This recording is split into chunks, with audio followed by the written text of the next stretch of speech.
ويا صباح الورد، يا صباح الهنا، يا صباح السعادة، صباحكم رزق، صباحكم فرح، صباحكم هنا، صباحكم معطر بذكر الرحمن. اللهم صل وسلم وبارك على سيدنا محمد.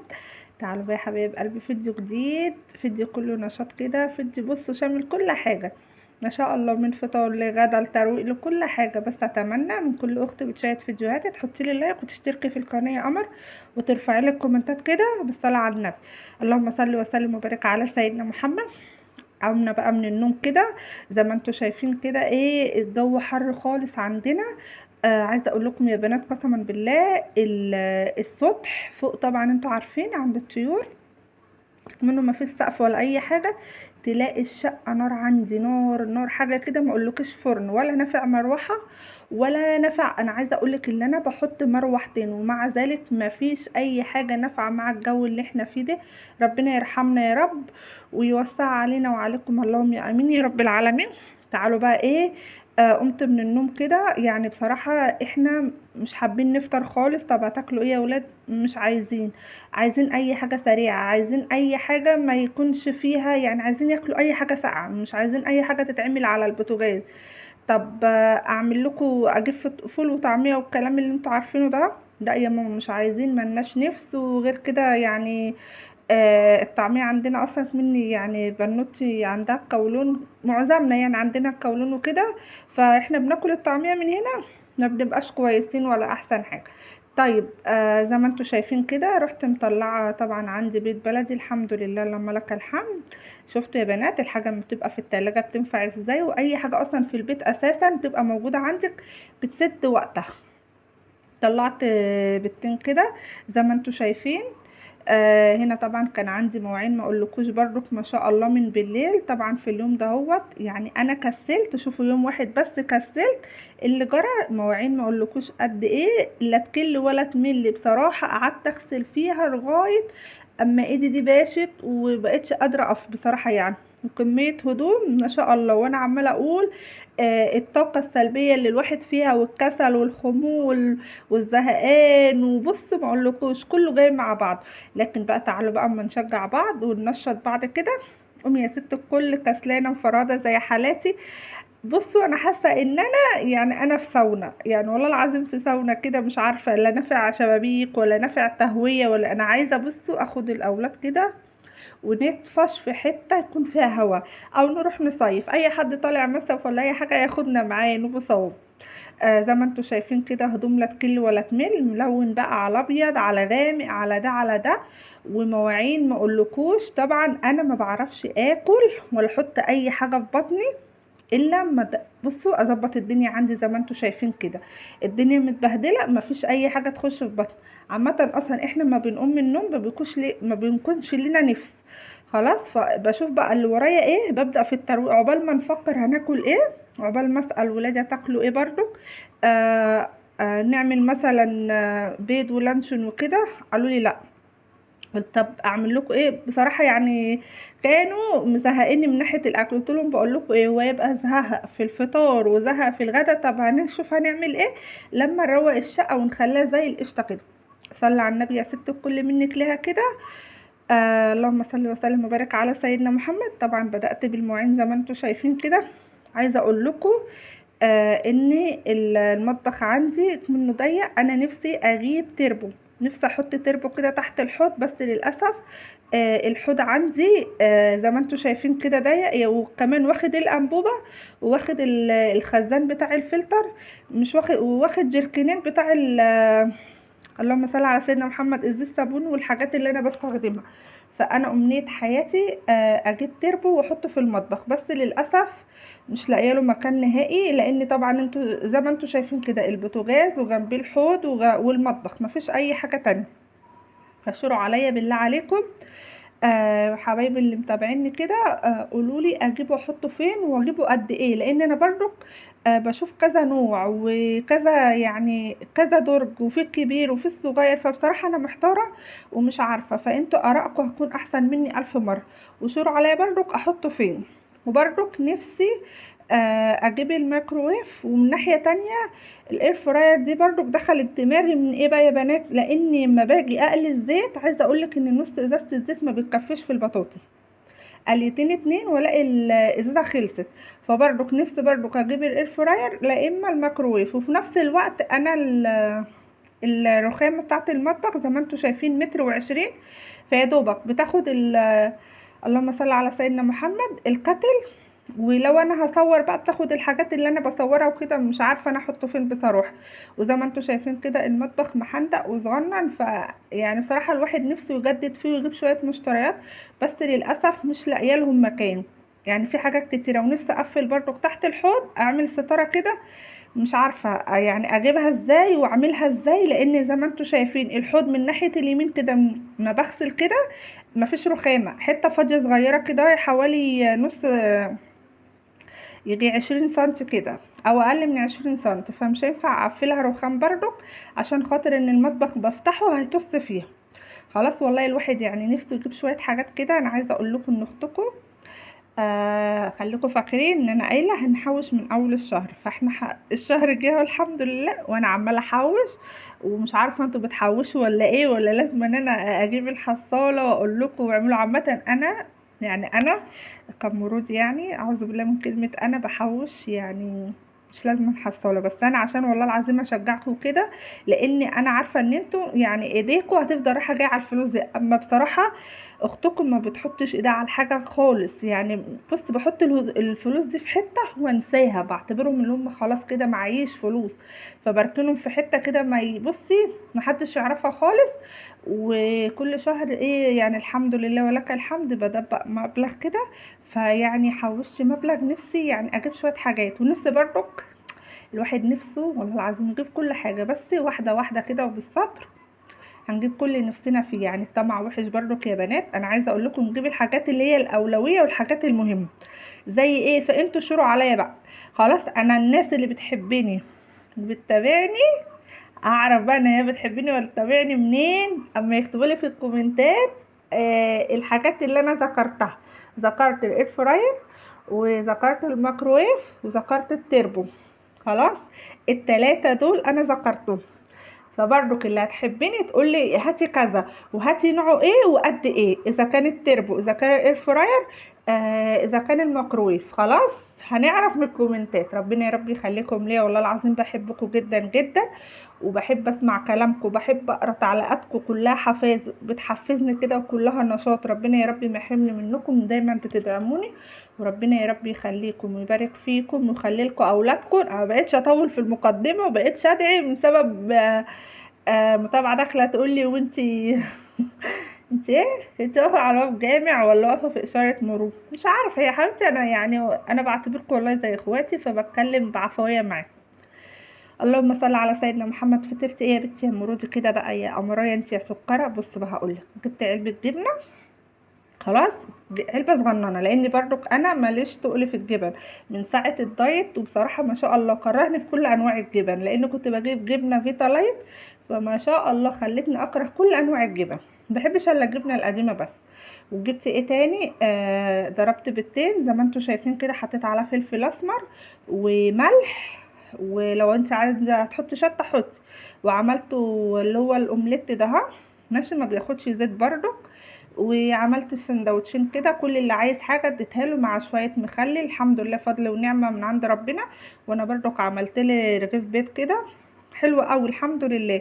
انا عايزه اقول لك بس ان احنا بناكل عشان ندي بس جسمنا باور وطاقه، عشان بس نكمل لاخر اليوم.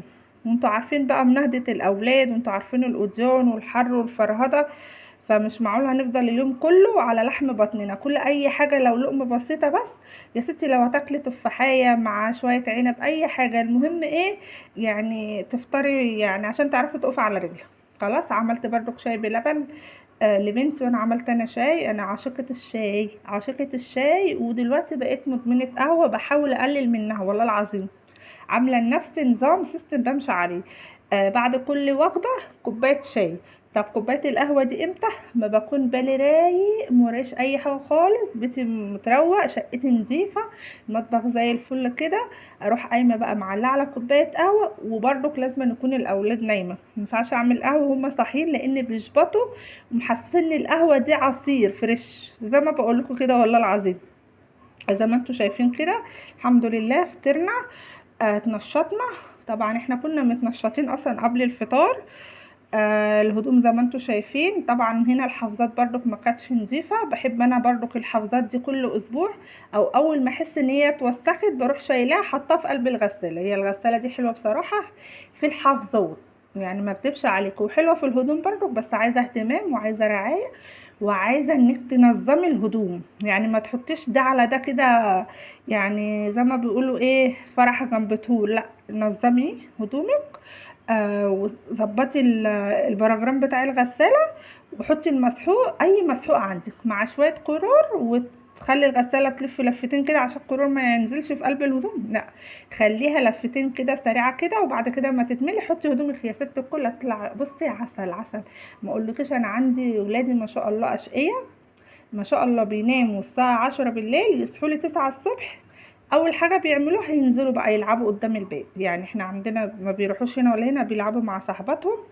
اطفال بقى، هنعمل ايه يعني؟ ما ينفعش ان انا احبسهم. انا عن نفسي بحبس نفسي في الشقه، ما بحبش انزل ولا اروح ولا اجي. بس دول اطفال مش هعرف اتحكم فيهم، وانتوا عارفين ان الجو حر كده كده اصلا. فالاطفال ما يعني بيحبوش الخنقه. وغير كده ان احنا ما بنخرجش يعني نتفسح ولا بنروح هنا ولا هنا الا فين وفين. اللهم صل على سيدنا محمد. طبعا المطبخ من ساعه العيد انا ما جيتش يمته، وانا ما بحبش كده. ما بحبش انا الروتين اللي هو بيتعمل من سنه للسنه. لا، اي حاجه بحس ان هي اتوسخت، بحس ان هي خلاص، بصوا بتخنقني كده لما بشوفها بتتعب عيني، بروح ماسكه ده كله شايلاه والله العظيم. والحاجات اللي ملهاش لازمه ارمي بقى. ما بحبش انا اسيب اي حاجه تسبب لي طاقه سلبيه.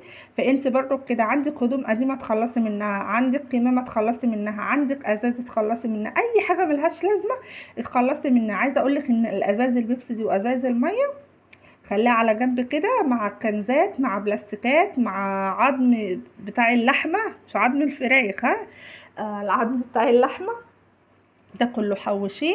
اي بتاع خردة يجي تحوشي له كميه حلوه كده مع كتب قديمه بتاعت اولادك. خلاص لو هم نجحوا الحمد لله، ربنا طمن قلبك من ناحيتهم ونجحوا، وربنا عوض صبر خير وعوض صبرهم خير. ده كله بيعيه يا ست الكل. وفلوسه بقى لا تعينيها، لا تعملي بقى اي حاجه مفيده. خلاص، بس اهم حاجه ما تسيبهاش مع مصروف البيت، لان مصروف البيت الله في سماه. لو 20,000 جنيه ما هيكملوا معاكي لاخر الشهر. فعشان كده اي حاجه ابعديها عن مصروف البيت، لان انتوا عارفين ان البيت يعني بقه ما شاء الله بيبلع وبيفتح اي حاجه. يعني عايزه اقولك، لو والله العظيم لو بتاخدي بال20,000 في الشهر او بال2000 في الاسبوع، ما فيش حاجه هتفيد منك. طبعا انتوا عارفين العيشه صعبه، وغير كده احنا ايدينا لما بتفتح في المصاريف الله ينور ما بتتسدش خالص. طبعا زي ما انتوا شايفين كده المطبخ، اللهم صل على سيدنا محمد، هو جديد وزي الفل. بس برضك يعني لما باجي اغسل فوق الرخامه اي حاجه بنيجي مثلا نحط مواعين زي ما انتوا شايفين كده. المواعين ديت بتسيب ميه. فعايزه ان شاء الله برضك هجيب صفايه احط فيها المواعين تتصفى براحتها، عشان ما احطهاش جوه بميتها كده تنقر وتعمل ايه، ريحه مش كويسه. فانا كل ما افتح المطبخ الاقي برضك زي ما انتوا شايفين كده ريحه مش كويسه، رحت خارجه المواعين دي كلها ومسكته بقى بالبريل والسلكه، وهتك بقى يا دعيك خليته بصوا زي القشطه زي ما انتوا هتشوفوه دلوقتي. وشطفته بقيت اكب بالميه. طبعا الجو حر، واحلى حاجه في الحر اللي هو بيساعدك انك بصي تبلبطي في الميه كده زي البط كده، عن الشتاء. يعني الشتاء بتبقي كسلانه وبص عايزه تاكلي وما تقوميش من تحت البطانيه. اما الصيف حلو في حاجه، انك بتقضي كل شغلانتك وراحه جايه على الميه، ما بتكسليش. اي نعم بيبقى الجو حر بس مش مهم عادي. نقوم نشوف اللي ورانا ونخلص حاجتنا، وبعد كده كوبايه عصير حلوه فريش كده. اعملي رز بلبن، طبق جيلي، بالفواكه، اي حاجه ترطب على قلبك يا ست الكل. خلاص هنا طبعا شطفته بقى شطفه حلوه كده زي ما انتوا شايفين، من جوه ومن بره. خليته بصوا عايزه اقول لكم بيبرق بيبرق. عايزه ان شاء الله برضك اجيب مفارش، بس انا مش حابه المفارش. انا حابه كده شكله كده اريح لي، وشكله كده يعني اشيك. يعني انا ما مش عارفه يعني دي وجهة نظري، مش عارفه بقى وجهة نظركم ايه، ان انا اجيب مفارش وكده ولا ايه. اللهم صل على سيدنا محمد. خرجت بقى كل المواعين زي ما انتوا شايفاها كده، طبعا كلها نظيفه ما فيش اي حاجه. وطبعا كان في مواعين وسخه غسلتها برضك وصفيتها، وقلت اما ايه، اما اجي ارص المواعين هرص دول معاهم. اللهم صل وسلم وبارك على سيدنا محمد.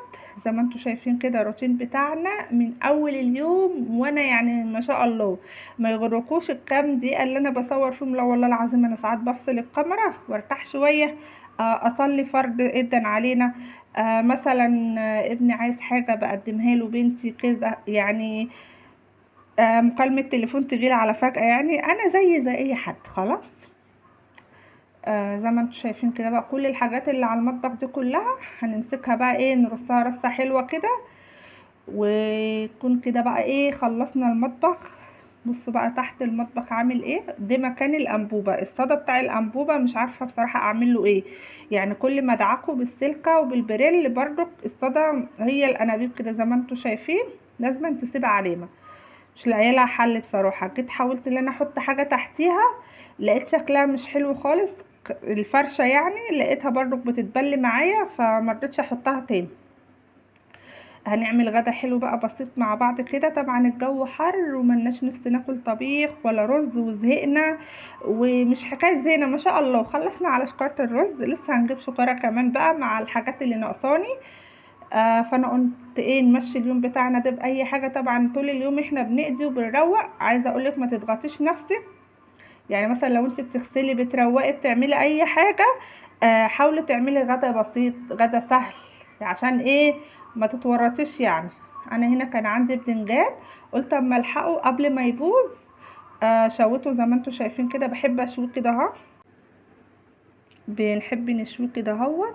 وبرضك كان عندي بطاطس، عايزه اقول لكم يا بنات برضك اللي انا كنت عاينه بطاطس من الشتاء، جيت عشان اشوفها برضك لقيت كذا واحده فيها ضربت كده، فبقيت ارمي، فمش لاقيه لها برضك مكان ان انا اعينه فيها البطاطس دي. حاولت ان انا احط في التلاجة، بس انتوا عارفين التلاجة بتاعتي بعافيه شويه، مش عارفه والله احط البطاطس فين. كنت بفكر ان انا اجيب التربو عشان كده، بس برضو كان حاسه لو انا جبت التربو وحطيته في المطبخ الجو كاتمه عندي، فحاسه ان البطاطس يعني هتضرب، او اي حاجه حطيتها فيها تضرب، لان انا عندي التهويه مفيش تهويه خالص، وغير ان الشقه على المحاره زي ما انتوا عارفين يعني بتسخن لي الدنيا، وبتخلي لي الدنيا مش احسن حاجه، فمش عارفه والله الله المستعان. خرطت البطاطس زي ما انتوا شايفين كده، هنعملها صوابع برضو خفيفة، ممكن تعملها برضو ببيض وحتة سمنة بتبقى جميلة جدا، وممكن تقلي بصلاية وما تحمر تروحي نازله عليها بالبطاطس المهروسه مع قرن فلفل كده حراق، بتبقى زي العسل والله العظيم. اي حاجه بقى شكلي، بصي ما تربطيش نفسك بالطبيخ، لا اما فراخ لا اما لحمه، لا الكلام ده كله هيخرب البيت وهيخلي المرتب ما شاء الله مش هيقعد معاكي النص للشهر. خلاص يعني قضي امورك كده بحاجات بسيطه، هو يوم ولا اتنين بس تروقي عليهم، وبقيت الاسبوع بقى ايه ده اجباري، يعني مش اختياري لا اجباري، تطبخي انت على مزاجك اللي ايه، في نفس الوقت برضك يكون اكل هما بيحبوه، يعني مثلا نشوف هما بيحبوا ايه، بس مش لازم فراخ ولحم، اي حاجه تانية، يعني حاجه برضك تكون تعوضهم عن البروتين، وفي نفس الوقت ما تكونش مكلفه بالنسبه لي. هنا طبعا الباذنجان بعد ما شويناه قشرته، بتقشريه بالسكينه عادي، استنى اما يبرد وتقشريه عادي، تشيلي الحتت السمراء اللي فيها. في ناس بتشويه في الفرن، بصراحه ما حبيتوش، دخلته الفرن مره لقيته فضي مني، لكن على عين البوتاجاز ده بتقعدي تقلبي على الجنبين وفي ثواني بتكون ايه عملتيها. طبعا جبت طحينه، حطيت نصها هنا، وحطيت توم، لو عندك هرسه شطه حطي بتبقى جميله جدا، مع عصره ليمونه، مع الكمون بتاعك وملح، وظبطي دنيتك، مفيش احلى ولا اطعم من كده. طبعا كنت جايبه جبنه قديمه، انا من عشاق الجبنه القديمه بعشقها موت، عايزه اقولك يعني معيش مفقع كده، وتجيلي قد بتبقى اخر حاجه بقى. بصي دي العشق بقى، ولا تقولي لي فراخ ولا لحمه ولا اي حاجه والله العظيم، جبنه القديمه مع شويه زيت حر كده مع الطحينه مع طماطمايه خيارايه، وكلي بقى والله العظيم بتاكل يعني سبحانك يا رب، رغم ان هي حراقه ومحدقه، بس ما بحسش بيها وانا باكل عن اي حاجه. لو طبيخ بحس ان انا عرقت بقى وايه، ومش طايقه نفسي، اما الجبنه مش عارفه سبحانك يا رب بحبها. كان جوزي برضو جايب لنا اناناس ولا مش عارفه اسمه شهد، وهو جاي قشرته برضو، قلنا يطر على القلب، عشان طبعا ايه الاولاد ما ياكلوش الحاجات دي ويفرهدوا مننا اكتر ما هم مفرهدين، وكنا جايبين لانشون، يعني الحمد لله اي يوم بيعدي عليكي وانت في امان، ما تفكريش في الاكل. اهم حاجه تكون بالك كده رايق، وتكون صحتك يعني انت واولادك بخير وانتوا بخير. الاكل ده اخر حاجه خالص. في نفس الوقت برضك ما تكسليش انا ما بكسلكيش عشان ما تقولوش المفروض بتقول ما تفكريش في الاكل، فمعنى كده ان انت ما تعمليش، لا اعملي وكلي وتهني. وربنا يا رب يجعلكم دايما كده مبسوطين وسعداء كده، وبيتكم مليان رزق وفرح وهنا. زي ما انتوا شايفين كده قشرته، كنت محمره بطاطس وجبنه قديمه زي ما انتوا شايفين. والحمد لله فضل ونعمه يا بنات. ربنا يا رب يديم علينا وعليكم نعمه. واذا كان عجبك الفيديو يا قمر متبخليش علينا باللايك والاشتراك، ولو ما كنتش مشتركه دوس على كلمة اشتراك اللي باللون الأحمر وفعل الجرس عشان يوصلك مني كل جديد. بحبكم جدا جدا يا أجمل إخوات وأجمل متابعين وأجمل ناس عرفتها في حياتي. ربنا يا رب يديمكم نعمة ويحفظكم وهتوحشوني.